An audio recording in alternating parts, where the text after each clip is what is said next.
All right, Chris, I think we're at just a minute past the hour. I'm sure more people will trickle in, but as we want to get started and respect everyone's time, feel free to go ahead.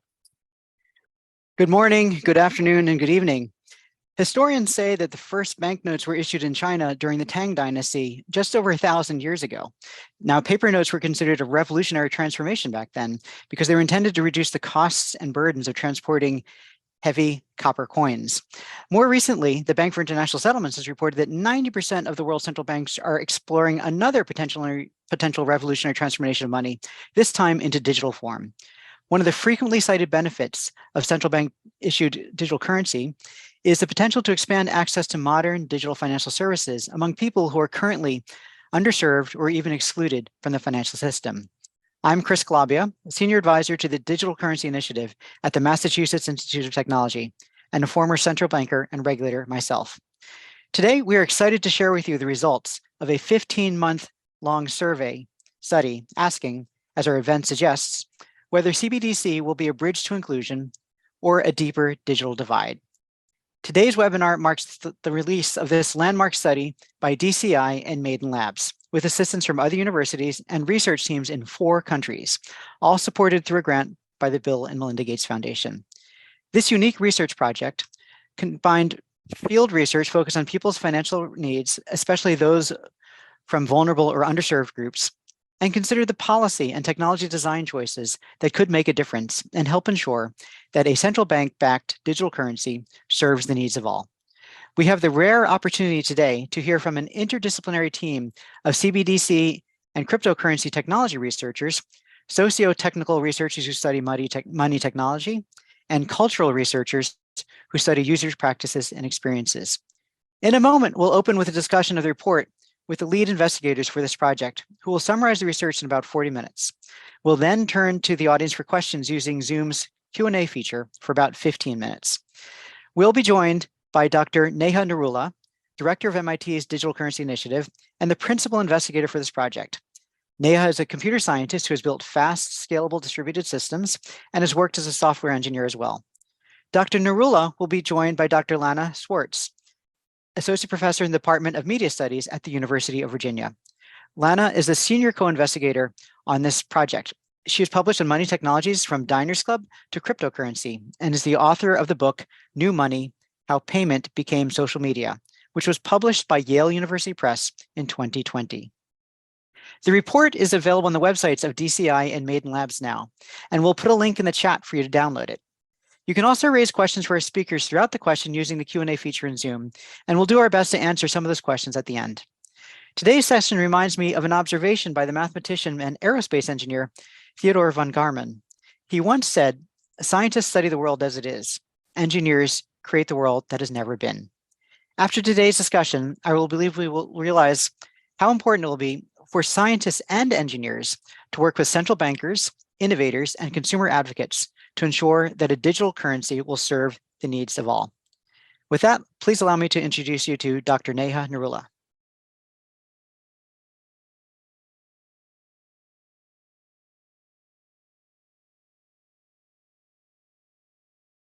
I think you're muted. Rookie mistake. Thank you, Chris. And it's a pleasure to be here with you all today. Thank you for giving us your time. In recent years, policymakers around the world have been exploring central bank digital currency, or CBDC. CBDC has the opportunity to play an important role as a public good, serving the public interest both as public money and as a public money technology. Many have suggested that a retail CBDC, which would be available to individuals, might help with financial inclusion. In order to understand why this might be the case, first we need to take a look at the existing money and payment landscape. Here we differentiate by 2 features: whether the money or payment system is provided by the public or private sectors, and whether it is analog or digital. What we see is that there is no user-accessible digital public option for either money or payments. Now, why does this matter?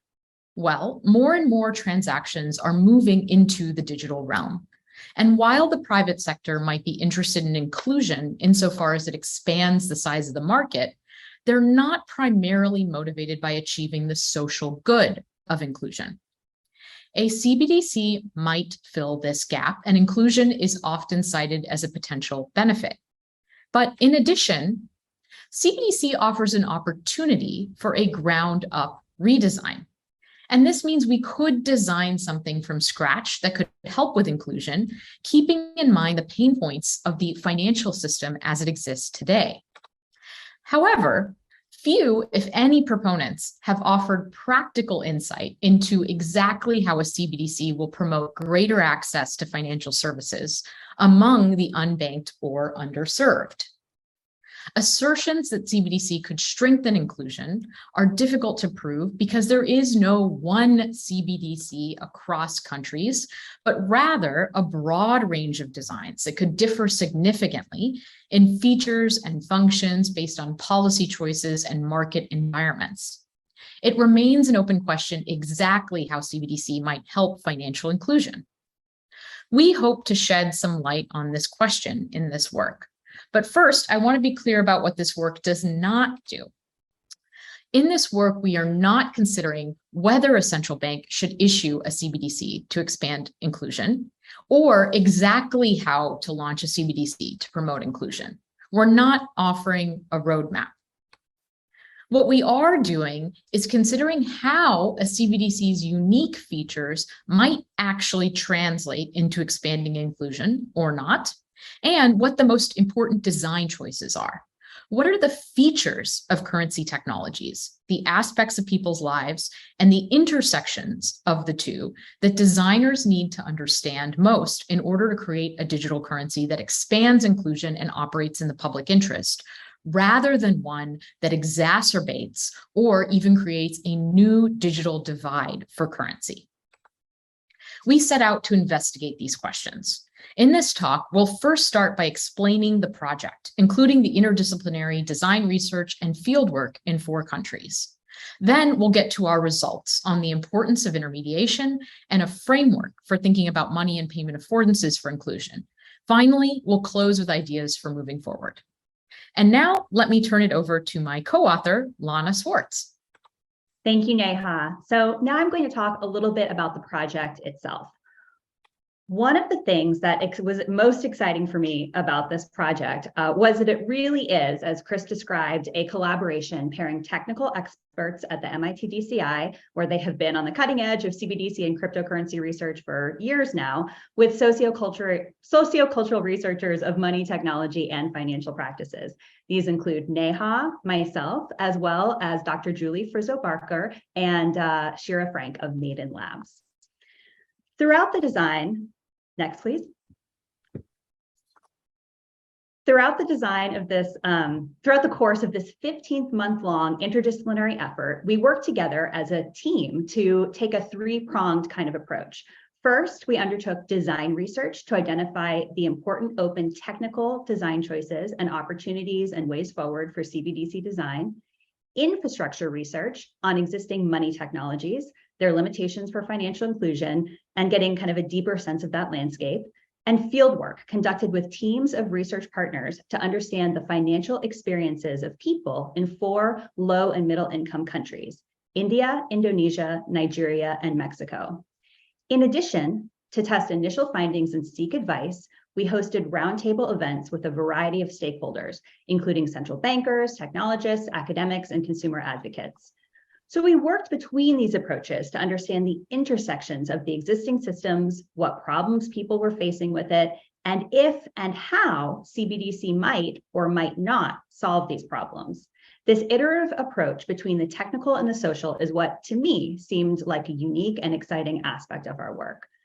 Next. I'd like to highlight the 13 scholars and research teams we had the privilege of working closely with, located across different regions of Mexico, Nigeria, India, and Indonesia.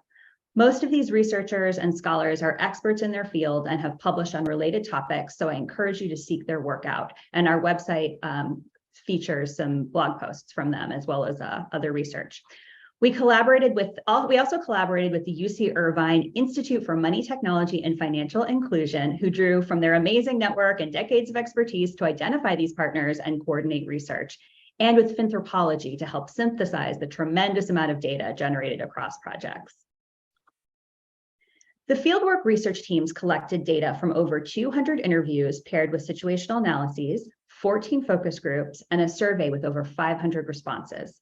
The people our research partners spoke with varied across gender, race, age, socioeconomic level, and location. Among those interviewed, for example, were weavers in Telangana, India, elderly couples in Ibadan, Nigeria, women entrepreneurs in Jakarta, Indonesia, and families navigating remittances across the US-Mexico border. We focused on both cash-heavy and digital-heavy users. So, for example, research partner Simran Lalvani in Mumbai focused on a comparison between cash-heavy traditional street food hawkers versus platform economy food delivery drivers, which is also, I should say, not necessarily as it relates to CBDC, the subject of her exciting ongoing dissertation research in anthropology at Oxford. And then our findings across these projects informed the work we had been doing with Neha and the DCI to understand the existing financial technology landscape and open questions and opportunities for CBDC. Now I'll turn it back to Neha. Thank you, Lana. So one of the most important things that came up in our work is the importance of intermediation. Intermediated or not is often presented as a binary in CBDC design, but the reality is more nuanced and complex. Inclusion depends on intermediation. In the existing financial system, digital money is largely intermediated by financial institutions. This could be banks, but also service providers like fintechs or e-money issuers. There is emerging consensus around an intermediated model for CBDC, meaning that it would be distributed through these financial service providers. But even if there is a more direct model, in a CBDC, private sector's intermediaries will likely play key roles, and there will be a complex intermediary ecosystem. Now, there is a rich history of how people have been constrained by intermediaries. And what this means is that unless considered creatively, an intermediated CBDC could merely replicate existing systems, simply replacing digital funds that are a liability of an intermediary today with digital funds that are a liability of the central bank. A main result of our work is that this would not improve inclusion. But I think we need to get into a little bit more detail about what we mean when we talk about intermediation. Now, payments are typically made on behalf of a user through a financial system like a commercial bank, which ultimately nets with a central bank. But there are actually many other intermediaries. Users are typically using a mobile phone or a web browser and rely on communication infrastructure. Then there is a whole slew of payment applications, which often abstract away the banks from the user. Every layer of infrastructure creates a new opportunity for something to go wrong, whether that is explicitly denying access or infrastructure failure, maybe temporary. We saw in our fieldwork that infrastructure actually fails quite often. In our report, we note that any digital currency, centralized or decentralized, there is always a system run by actors and maintained by others, ensuring the validity and continued operation of the currency, preventing double spends, verifying and ordering transactions, maintaining and upgrading the software, and so on. Accordingly, there really is no such thing as a totally unmediated digital bearer asset. Now, contrast this with cash. Cash is also mediated in the sense that it is carefully designed, manufactured, and distributed to make counterfeiting very difficult. However, cash is notably different from digital transaction systems in that there is no device, network, or system operator that creates and validates the transaction at the time of payment. Now, cash has many issues. It is expensive to maintain and handle, it can be easily lost or stolen, and it doesn't work digitally. But cash is a critical backstop against exclusion. Anyone can use it. It doesn't require an account or ID or external infrastructure because it is not intermediated. So with that in mind, the guiding question for our fieldwork, and again, in our research, there was always this iteration between the different prongs of the project, the technical, the social, the infrastructural. The guiding question for our fieldwork became, what are the harms, benefits, frictions, and lost opportunities of existing widely used money technologies, both intermediated, such as faster payment systems, e-money, cards, fintechs, et cetera, and not unintermediated, which in practice is cash? And how might CBDC be designed to incorporate these benefits and mitigate these harms? Which led us to identify the important differences between these intermediated and non-intermediated money forms. Intermediaries are access points, interfaces. They are what sits between people and their money. This interface is the main site that can include someone or exclude them. So importantly, this interface is also what defines the terms of that inclusion, if it meets someone's needs or not.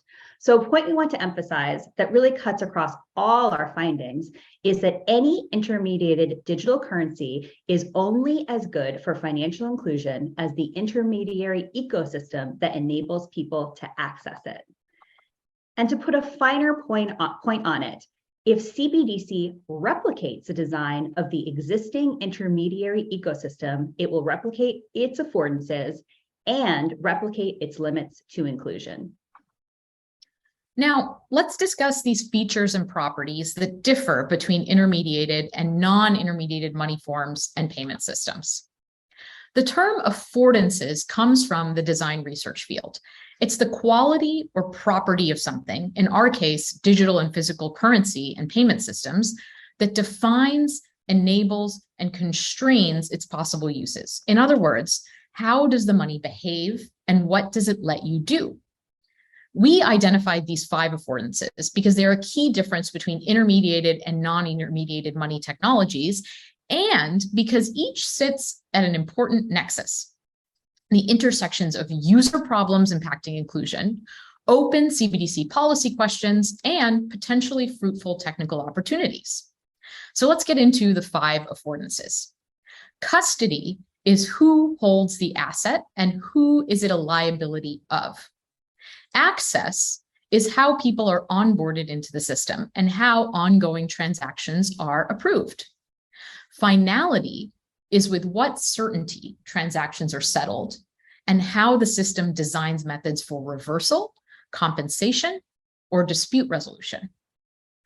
Data trails refers to the data created and stored by the users, the system operator, or the intermediaries, and is how we think about and express concerns around privacy. Distance refers to executing transactions across a geographic distance, where one of the most important use cases is remittances and cross-border transactions. Now, I want to note there are many interdependencies between these different affordances. As just one example, your custodian probably has systems of authentication and authorization that determine how you can access your funds. In this talk, we'll discuss custody and data trails. We'll get into key affordance differences and touch briefly on insights from the fieldwork and discuss ways forward for designing CBDC. Now, please see our report for much more detail and discussion on these topics and a description of the rest of the affordances. So now I'm going to talk about the first of the 2 affordances we're going to talk about today, custody. And remember, as Neha just said, there are 3 more in the report. So first, what is the key difference in custody affordances between intermediated and unintermediated money forms? Cash can be held by the individual, whereas intermediated digital funds are held by a liability of the intermediary. In today's money landscape, users must choose to either custody the funds themselves in the form of cash or deposit funds with an intermediary. Both of these choices come with their own risks and limitations. Depositing funds with a custodial intermediary is typically viewed as more secure. Plus, those intermediaries enable funds to be transmitted electronically, which is essential for participation in the economy in the digital age. But depositing funds also requires trusting an intermediary. not only to remain solvent, but because in existing custodial models, intermediaries control entirely how users can access, use, and move their funds. They need to be trusted to steward transactions in an adequate and timely manner and address problems when they arise. So now let's turn to some insights from our fieldwork into how custody affordances affect users. A first important insight that was relevant in all contexts is that not being able to access, use, or control the money you have is as bad as having no money at all. And our respondents described being unexpectedly cut off from their money or being unable to use and access it fairly regularly. While connectivity and electricity were problems, which we discuss in the access section of our report, a good deal of these problems came from the intermediary layer. Intermediaries can fail, create choke points, make it difficult to exit their platform. Interoperability is a problem. If your money form isn't accepted, then you can't pay for something. Fees can not only be high, but perhaps even more importantly, difficult to anticipate. The cost of merely maintaining an account can be frustratingly opaque. Things go wrong often, and for the most vulnerable, there seems to be very little meaningful recourse. This means that for many, having some cash on hand at all times is essential. Because cash does not depend on intermediaries and can be used with a high degree of certainty. Cash, of course, comes with its own risks, but the respondents felt more in control and better able to predict those risks. In Nigeria, our research partners Olade Utade and Oluwatosin Adeneyi provide an example of a musician who encountered a malfunctioning ATM. Money was debited from his account, but he did not receive the cash. This happened to occur on a day when money was particularly tight and there was no food in the house. The money that went missing was his last 5,000 naira, or $11.30. He said, "For over 6 hours, the money was not returned to my account. I can't really trust online transactions. If I had that money in my hand, it would have saved the day. I was furious. My family must eat." Now, 6 hours might not seem like a long time, but it can be a whole day without food for a family. Those who are most limited in terms of money and time to seek recourse often find that the consequences of intermediary failure can be truly dire. However, it's important to note that people do not always prefer to custody their own funds. Across countries, our research partners pointed out that what people value most is being able to choose between different money forms, cash and digital, with different affordances. Even our most cash-heavy or digital-heavy users did not use one form of money exclusively. One person might use cash for short-term savings, emergency savings, spending on certain earmarked expenses, and digital custodial intermediaries for gig economy employment, long-term savings, shared savings, and different earmarked expenses. What is important is that those choices matched their needs and came with control and certainty. If CBDC does not improve on existing custodial intermediaries, people will continue to seek money forms, namely cash, that meet their needs and offer them certainty and control. So Lana just described the key affordance difference between intermediated and non-intermediated funds for custody and shared some user insights. Now I'm going to talk about ways forward for CBDC design that emerged from the user research, as well as our ongoing technical design research. First off, there is an important set of questions that any CBDC will need to address. Will it support self-custody? We just heard about why that might be important to offer as an option. And if so, how? What types of intermediaries can custody CBDC? And what are the regulatory, operational, and technical mechanisms to continue to maintain CBDC held by an intermediary as a liability of the central bank, since that's its key differentiating feature? Importantly, supporting self-custody can help with interoperability, competition, and concerns around control. It's not a binary between self-custody and intermediary custody. What we can actually learn from the decentralized cryptocurrency space is that we can explore new types of custodial arrangements. Users can hold custody in a myriad of ways. This ranges from traditional intermediated custodial accounts on the bottom left of this chart to self-custody on the top right, but there are other options as well, like using services to back up keys for users. So if they lose their cryptographic key information, they don't necessarily lose their funds, or using intermediaries to approve or authorize transactions on self-custodied funds. Each of these comes with trade-offs in areas like interoperability or how well users can interact with different custodians or different payment forms, and different choices might introduce different levels of intermediary risk. So now let's turn to our second affordance that we're going to discuss today. The key difference between intermediated and unintermediated money forms is that cash transactions typically do not produce data trails, whereas digital transactions do. The question of who collects data, who can access it, and what they can use it for has been a major point of controversy in financial services. Across all the locations we studied, interviewees expressed some degree of concern about the abuse and use of their personal data. Ultimately, many interviewees felt like they had no choice but to opt into systems they did not understand and could not control. Across most contexts, concerns about privacy was not just limited to being surveilled, but by the way surveillance could lead to a loss of control. For a long time now, the marketing power of transactional data was seen by the industry as being able to trace targeted advertising messages to actual point of purchase. But now that vision has been extended to use payment channels to create incentives to actually change people's behavior.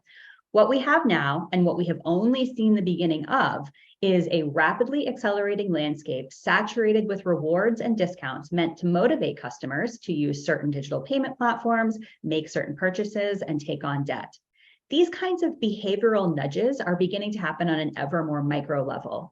One respondent in Indonesia, and I should note that Indonesia had the most kind of advanced landscape of these kinds of gamification of payments.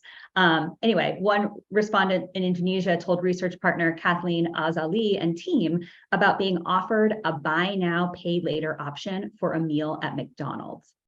Among scholars studying privacy, it's widely known that the harms that result from a lack of privacy are hard to study because they often accrue at a societal rather than an individual level. What happens when every transaction is subject to dark patterns, A/B tested neuropsychological gamification, and other interventions designed to alter our behavior? CBDC could offer a reprieve from commercial surveillance, or it could amplify it and extend the surveillance power of the state over citizens. After all, it is important to consider CBDCs themselves as a potential site of privacy concerns. CBDC could generate unprecedented levels of data about users' personal and financial life. Indeed, CBDC is often touted as offering a 360 view of the whole financial system. The fact is, if kept affordable and not publicly provisioned, the value proposition for CBDC and especially its intermediary ecosystem lies in transactional data. At the very least, this would not mark a departure nor an improvement on existing systems. And again, this links back to concerns about control. Even in the current financial landscape, many interviewees were concerned about the way various money technologies enabled surveillance by those who had power over their lives. This was particularly true for those who received government benefits and felt a sense of distrust from and of their caseworkers. One respondent reported feeling as though her transactional behavior was being scrutinized, even though she used her funds as provisioned by aid programs. And I'll note that this came from our research partner, Clement Crucifix in Mexico. This respondent felt like government workers did not trust her to make decisions about her money that were right for her and her family. In some visions of CBDC, features could be used to place technical constraints on money. Those who receive government benefits could be forced to negotiate complicated systems in order to make basic purchases. And indeed, in many places, although not yet in the countries our partners conducted fieldwork in, welfare benefits cards already have built-in technological controls on what users can purchase. This kind of surveillance and the top-down control it enables could lead to system avoidance and other negative effects on inclusion. However, it is important to emphasize that although participants had very real concerns about privacy, they saw value in data trails.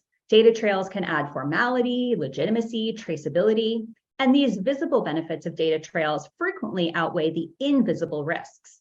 And of course, new forms and uses of data, if properly regulated, could create opportunities that expand inclusion, such as the creation of new credit products and personal finance and budgeting applications. Again, considering data, there is a set of questions that any CBDC will have to answer. We've divided the questions into two categories. The first around secure data management and the second around user data rights. So in the first, exactly what data is generated, raw or aggregated, who collects and holds this data, and who is able to access it under what circumstances. This all needs to be defined and determined.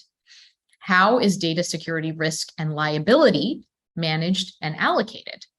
Should certain types of data collection, like that done for AML or KYC, be shared? If so, what is the best way to do so? And in the category of user data rights, how can systems be designed to meaningfully offer consent and choice for how users share their data? And do users have the ability to move their data easily between providers or take their data out of the system in a usable format? It's important to remember that data is not just an asset, it's also a liability. A CBDC storing fine-grained transaction data could be hacked and is a target for nation-state attackers. Holding a lot of data might subject the central bank to greater scrutiny and thereby create pressure to reduce central bank independence. Currencies compete. Holding a lot of data might push activity to a different currency. There's a concrete economic value to privacy and the types of transactions that it enables. And it reduces public trust. There are already worries around restricted money or limiting how money can be spent that Lana just described. This is often conflated with the topic of programmability, but it's actually different and relies on being able to see and use data. It depends on seeing how that money is about to be used. Now, in addition, it's easy to have privacy leak away in a system, but it's very hard to add on privacy later. The most secure data is data that is not collected. And this is why many are exploring cryptographic designs for strong privacy in a CBDC setting. And here are just a few examples. There's a design for eCash 2.0, UTT, Project Tourbillon, Project Hamilton, and more. Encrypting data so that the CBDC operator does not have access to it can help build public trust and avoid centralization of data and make it vulnerable to attacks. And we know how to build designs where the CBDC operator does not have to see very much data. As an example, one could design a CBDC so that the system operator sees nothing more than the fact that a transaction is settling. Now note, this might only apply to certain classes of transactions like low value ones. But there are remaining challenges with simply pursuing a strong privacy design. First off is practicality. Achieving high throughput and low transaction confirmation time with a cryptographic design can be challenging. These things can be very heavyweight. Second is balance. As Lana just described, there are both risks and rewards to data usage. And it's critical to get this balance right for a CBDC, and importantly, to put the decisions in the hands of the users. Third is intermediaries. Even if the central bank sees very little data, the overall ecosystem still needs to manage data trails and privacy. A CBDC might employ a cryptographic design that supports strong privacy, but if everyone accessing it is required to do so through an intermediary that collects data and uses it in ways to which people cannot meaningfully consent, then the overall system cannot promise privacy, even if the underlying settlement rails has privacy features. CBDC offers an opportunity to be more purposeful about creating friction and barriers around what kind of data is exposed and to whom. We can design it to protect as well as to share information where appropriate and helpful to users. There's an opportunity to think about this from first principles. So we have argued today in various ways and in the report that if we merely replicate the existing system, we will not make meaningful change and inclusion. So now, as a way to kind of begin to wrap up, let's close by considering the path forward. In starting to think about the path forward, we'd like to offer one starting frame, one that centers around trust. Because CBDC is central bank issued public money, confidence is key. The question of trust is at the core of the decisions people make about their money and will likewise be a factor in the adoption of any successful CBDC. We argue that in order for CBDC to be trusted, it must be trustworthy, especially considering the rise of authoritarian regimes around the world, the acceleration of the surveillance state, and the increasing challenge of regulating the tech industry. It is far from self-evident that citizens should trust the CBDC. And of course, in order to be trustworthy for all, CBDC must be trustworthy for the most vulnerable.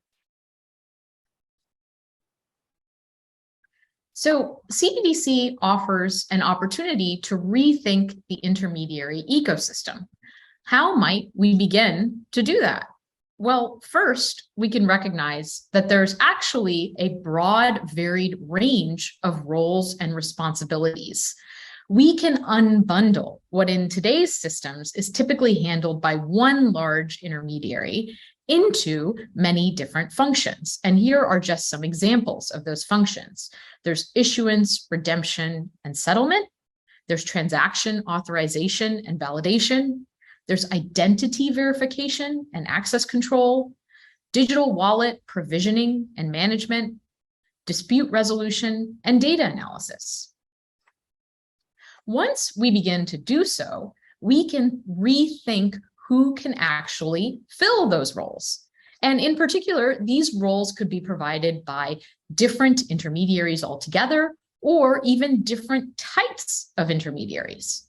We can consider the roles of the public, private, and civil society entities in the broader ecosystem, in operations and governance. A key question is who has access, oversight, and control of these activities. Importantly, we have the opportunity to do more than just recreate the existing system on a new architecture. By doing this unbundling and rethinking, we might be able to enable competition and innovation in the private sector. However, this is not without its regulatory and market challenges. It might lead to fragmentation, and it might be more difficult to regulate. So as Neha just described, CBDC represents an opportunity to rethink the intermediary ecosystem to become more trustworthy, but that also, as she pointed out, comes with risks.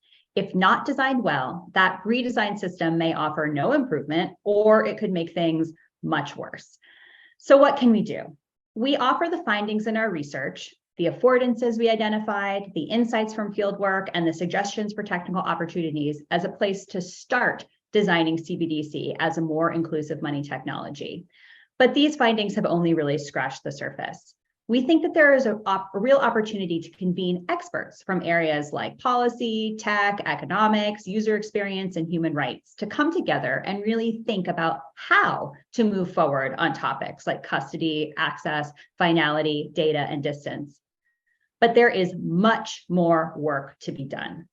Some open research topics include audit studies on successes and failures of existing CBDCs that have rolled out in the past year or so, technical research on trade-offs on design choices, more micro-level user experience research on important use cases like remittances, which I'll note we touch on in the report, and public opinion research on trust, communication, information, and misinformation. So to kind of wrap up today, Neha would like to thank everyone, and it was really a huge team who worked on this project, particularly our fieldwork research partners in India, Indonesia, Nigeria, and Mexico, and I'm very pleased to see some of them here today. We accomplished a lot in a year, largely thanks to you. And of course, we'd also like to thank Kanwal Singh and Ariadne Platekas at the Gates Foundation for their support. Thank you so much for joining us today. We encourage you to download our report. We go much broader and deeper than we were able to do in this presentation. And now I'll hand it back to Chris to begin Q&A. Thank you, Lana. Let me remind everyone that we are monitoring the Zoom Q&A channel, so please put your questions there. And I'm going to read out a couple of the questions that we've received so far. So first off, from Yuri Korea. The question is, given that CBDC itself won't solve the issue of inclusion, is there a plan for how to push the intermediaries towards inclusion in a way that they are rewarded for doing so? So basically, what incentives can we create for intermediaries?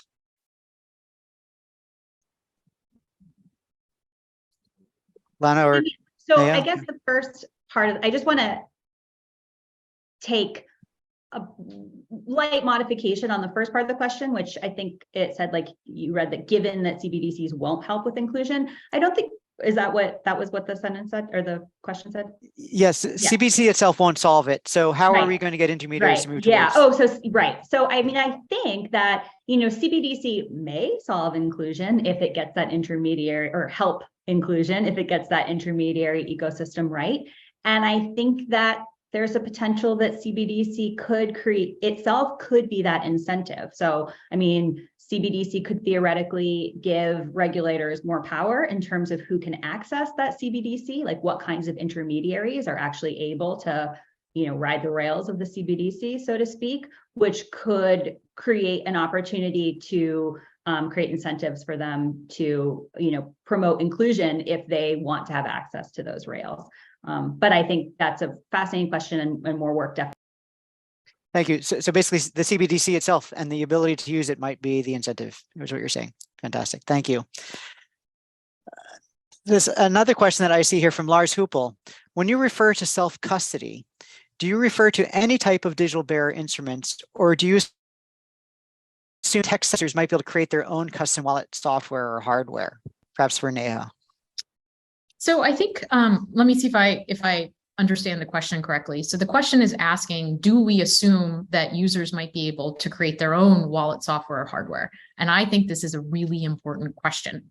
I think what we've seen from the decentralized cryptocurrency space is that providing users with the ability to create their own software or hardware, which is a core aspect of what self-custody actually means. It means that you are holding the keys yourself, and thus you can use those keys in any way you want, including in your own software on your own computer or hardware, could be very beneficial. And one of the benefits of allowing something like that is creating a market or creating an environment in which lots of people can create new types of wallets and hardware, and the best can flourish, and people can use them and expand upon them and innovate on top of them. So I see this as a huge benefit towards improving the usability of digital currencies and improving innovation in this area.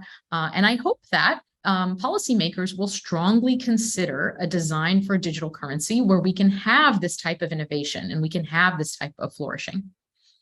So let 1,000 flowers bloom, basically. Exactly. Yeah, and if I can just follow up on that, I mean, I think this is we talk internally about custody so much, and this is, I think, a really interesting lens to think about all the problems associated with CBDCs, or all the opportunities associated with CBDCs. Oftentimes, if you look at the many times people talk about CBDCs as being able to take advantage of the benefits of decentralized cryptocurrencies. And if you look at user practices around decentralized digital currencies, many people are just buying Bitcoin or whatever through an intermediary. And that intermediary doesn't actually offer them any control, any ownership. If that intermediary goes insolvent, their cryptocurrency is gone. And then others, who are maybe more savvy, crypto holders, may choose other forms of access, right? Like a key wallet, cold storage, et cetera, other forms of custody, I should say. And so they're not subject to intermediary failure. But then, so it's easy to think like, oh, let's just translate that functionality to a CBDC so that people are less reliant on intermediaries and can, take advantage of the kinds of self-custody options that decentralized cryptocurrency offers. But at the same time, we wouldn't want to responsibilize ordinary people, some of the most vulnerable people in the world, older people, people who don't have regular access to computers, let alone, knowing how to self-custody a wallet with that responsibility. So I think like trying to figure out, the fine line of not expecting everyone to suddenly become their own cybersecurity expert in order to maintain their funds, and figuring out ways to protect people from intermediary failure and to enable that kind of control is a tricky problem, but a really exciting and interesting opportunity from my perspective. Yeah, and I'll just add really quickly, just to reemphasize something Lana said, but just to make a finer point on it. Copying what's happening in the decentralized world is not necessarily the best outcome here, because what's happening in the decentralized world is, despite the fact that these underlying systems support self-custody, what we've seen emerge is an intermediated custodial ecosystem that has more risks than our existing financial system, which doesn't support self-custody in digital financial transactions. So we actually would hope that we could do better than what we see in that world. So we'll need to provide a range of options, both for those who are comfortable maybe managing their own funds on their own devices and those who would not be. And I think that's particularly important to think about, because some of the populations that we're trying to serve with central bank digital currency may be new to financial services, new to technology. So having a range of options, I think, will be important. There's another technology-based question. So do you see blockchain to be the main driving technology to implement a CBDC, or are there other alternatives? Yeah, I can take this one. So we actually have a box in our report on exactly this topic. I'll summarize it very quickly, but please see the report for more detail. We do not think that distributed ledger technology or blockchain is necessary for a CBDC. Where that technology really shines is in areas which require distributed governance and distributed trust. And in many contexts, the word central is right there in central bank digital currency. And in many contexts, there already is a governing system for the nation's or the jurisdiction's money system. And so it's unclear why you'd want to replace that with a distributed trust model. Some countries and jurisdictions might want to do that, but it's not clear. It's certainly not required, and we don't think that it's necessary. Thank you. Here's a question from Erica Salinas. She's asking whether it's possible for, say, a non-central bank government agency to become an intermediary itself. So even if it's aimed solely at previously financially excluded. So could you imagine a government agency becoming an intermediary, essentially? Other than central bank. One thing that we noted is that there are, in existing kind of proposals for CBDCs, there's usually three models, like a unilateral model in which it's imagined that the central bank does everything, including some of the intermediary work, an intermediated model where the central bank kind of provides core functions, and then there are a variety of intermediaries that provide other necessary functions, and then a synthetic model, which usually involves some kind of private issuance through like a stable coin. But one thing we noted is that even in that unilateral model, most thorough descriptions imagine various government entities providing roles, whether that's like security, or there's some proposals that say like there's a unilateral model, but the post office, it provides most of the, or federal post system provides many of the intermediary ecosystem. So those proposals are out there. And I think whatever model it takes, whether intermediated or unilateral or synthetic, we think that there's opportunity for a variety of different kinds of organizations to play roles. And we actually think that to limit the intermediation to only existing fintechs and financial institutions really limits the possibility of what a CBDC can be. I personally think that it would be really interesting for, local cooperatives, various kinds, throughout the developing world, there are many kinds of savings cooperatives and other kinds of like self-provisioning solidarity networks for increasing financial capacity. And I think it would be really interesting to see, what role those kinds of groups could play in a CBDC. So by community groups, you mean things like civil society organizations? I mean, civil society organizations, and also even potentially formalizing more informal arrangements like savings circles, like cooperatives, Roscas. I mean, the government of India has done a lot to formalize some of those savings groups in the last few years. And I think we could see a lot of potential in that direction. I think what makes this research so exciting is that we are trying to reimagine what the world looks like and come up with a new way of doing things and not simply replicating what we have today. We're very so that's fascinating. That's fantastic. Thank you. Here's another question from the audience. And Lana, you talked a little bit about this during the presentation. What does it mean to make a CBDC trustworthy? Yeah, so I mean, I think that what we mean by that for the purposes of this report is that, we identified these affordances between intermediated and non-intermediated funds, the latter meaning mostly cash. And we looked at all the ways that people lose trust in those intermediated systems. And in many cases, they might be included, right? They may have an account, it might work for them most of the time, but when it doesn't work for them, when they suddenly lose access, when they suddenly aren't able to use their funds, when they suddenly, wind up having unexpected and massive fees, they're still included, but they're not included in a way that enables them to trust the systems that are including them.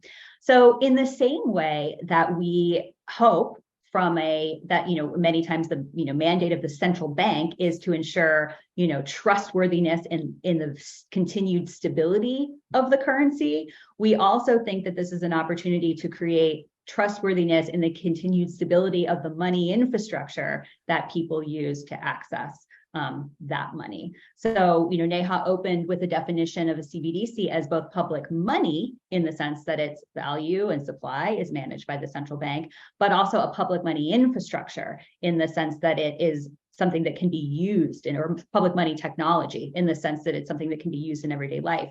So we would like to see a CBDC that is trustworthy on both of those accounts, both the value and, for us, the focus of our research, the kind of infrastructure and technology. Terrific. Thank you so much.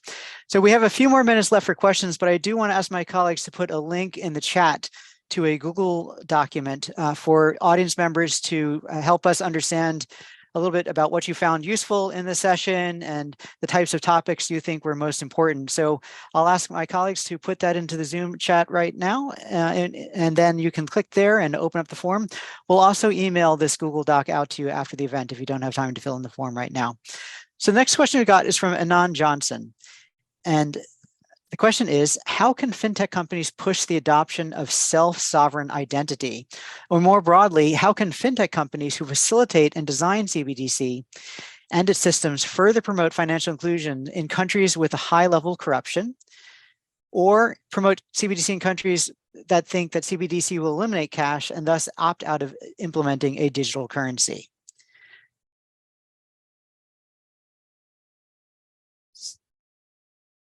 So I think the question is basically asking, how do we deal with countries where people may not trust the government? That's the first part. So I think it's important to note that our research was not about how to make people want to use a CBDC from the perspective of doing so for its own sake. We are not interested in that question.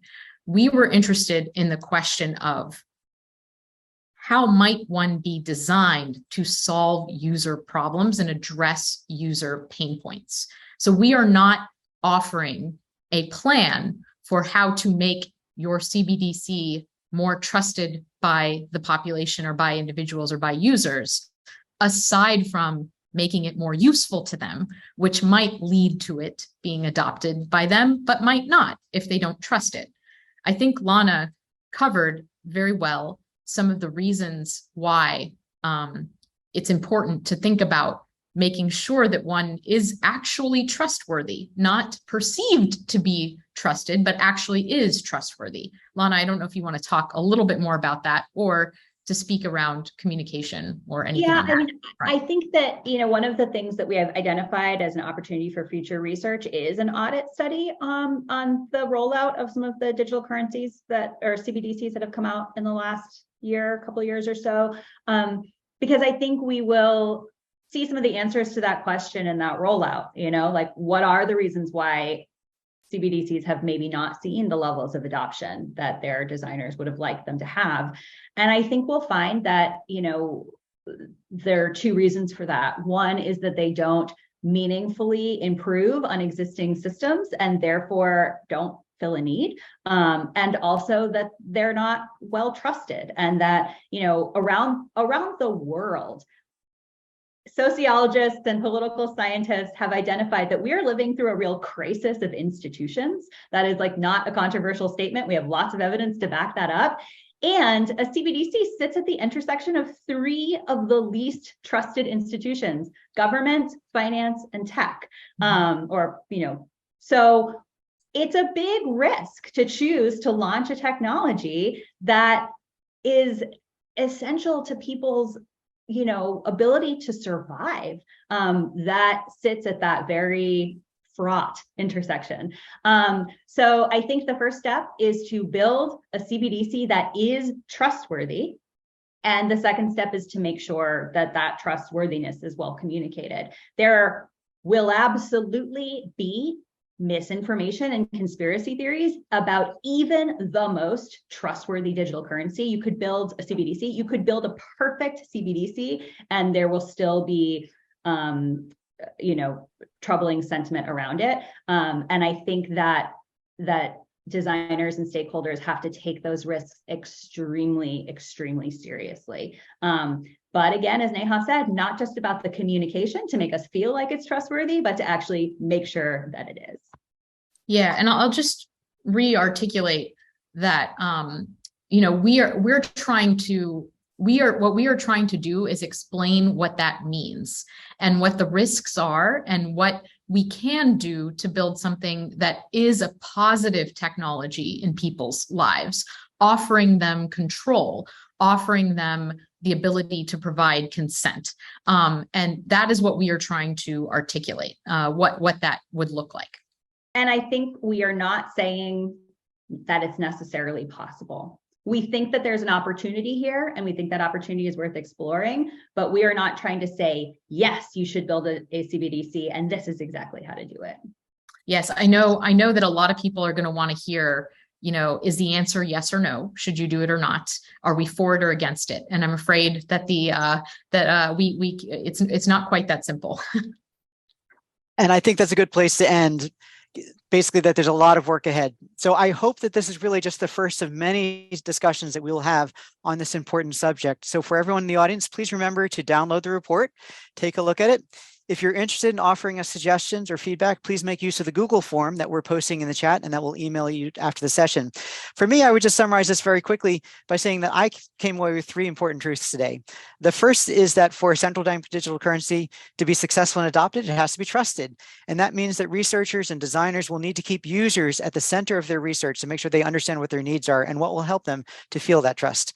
I think a second truth that I heard today so clearly is that if you want to study inclusion, you need to study intermediation, as well as who is doing that intermediation. And we have a really unique chance to redesign that whole ecosystem. And I'm excited about that possibility to make the system work better for everyone.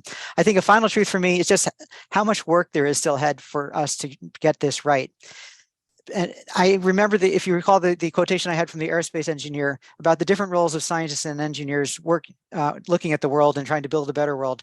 I think it's proven today that we really need to work together: social scientists, computer scientists, engineers, but also innovators, central bankers, consumer advocates, and so on, to ensure that the future of digital money is inclusive. And we'll need to convene many more dialogues along these lines. When we do that hard work, I think we can be better able and more confident that digital money will be more inclusive and that we'll be able to draw on the best aspects of cash, digital payments, and cryptocurrencies. So thank you so much for joining us today. And thanks to the hundreds of people and families in India, Indonesia, Nigeria, and Mexico who shared insights into the challenges and opportunities that new payments technologies may present them and their families. Have a great rest of the day. Thank you. Thank you.